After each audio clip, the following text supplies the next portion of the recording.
ตำนานเกี่ยวกับปู่เหยือญ่าเหยือก่อนจะไปรับชมคลิปวิดีโออย่าลืมกดติดตามกดไลค์กดแชร์เพื่อบ่พลาดคลิปดีๆครั้งต่อไปตำนานเกี่ยวกับปู่เหยือญ่าเหยือกล่าวว่านานมาแล้วณเมืองแถนได้มีเครือเขากาดยักษ์เครือหนึ่งขึ้นไปถึงสวรรค์ชั้นฟ้าปกคลุมลงมาบนพื้นดินเฮ็ดให้บังบดแสงสว่างจากดวงตาเวนทั้งหมดเฮ็ดให้บ้านเมืองมืดมิดมืดมัวและหนาวเย็นประชาชนเดือดร้อนการทำมาหากินบ่ได้เจ้าขุนบูหลมผู้เป็นเจ้าเมืองได้ห้องเล่าเสนาอามาตย์มาปรึกษาหารือกันว่า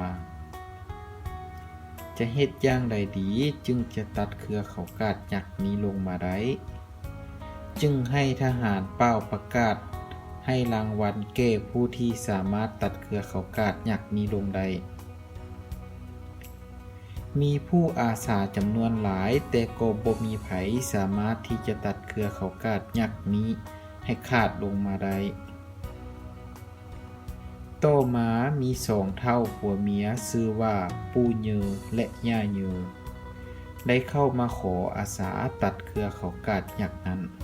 เจ้าคุณบุหลมจึงถามว่าถ้าหากว่าเจ้าทั้งสองตัดเครือเขากาดยักษ์ได้แล้วเจ้าต้องการสิ่งของรางวัลหยังแด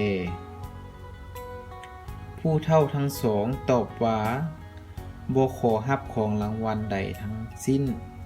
ขอเพียงแต่ว่าถ้าหากว่าทั้งสองคนได้ตายไปแล้วขอให้ประชาชนทุกคนจงอย่าลืมชื่อของพวกเขาทั้งสองคนและขอให้ทุกคนเคารพสักการะบูชาด้วยเจ้าคุณบุหลมก็รับปากเท่าทั้งสองก็มุ่งหน้าถือขวานขนาดใหญ่เดินทางไปยังโคนต้นเครือเขากาดยักษ์ทันทีและทั้งสองก็ลงมือตัดทางกลางวันและกลางคืนเป็นเวลา3 เดือนกับ3 มื้อก็สามารถตัดเครือเขากาดยักษ์นั้นลงมาได้แต่เครือเขากาดยักษ์นั้นใหญ่หลายเมื่อขาดแล้วจึงได้ล้มลงมาทับ2 เท่าตายในทันทีความมืดมิดก็หายไปแสงสว่างก็กลับคืนสู่พื้นแผ่นดินอีกเทื่อหนึ่งไผฟ้าประชาชนก็ทำมาหากินได้ตามปกติพญาขุนบุหลมพร้อมด้วยไผฟ้าประชาชนก็ได้นับถือสักการะปู่เหยือย่าเหยือนับแต่นั้นเป็นต้นมาเพื่อเป็นการระลึกถึงคุณงามความดีของทั้งสองปู่เหยือและย่าเหยือตั้งแต่นั้นมา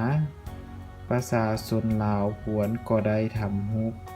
สัญลักษณ์แทนตัวตนของผู้เฒ่าทั้งสองไว้ให้เป็นที่สักการะนับถือสืบต่อกันมา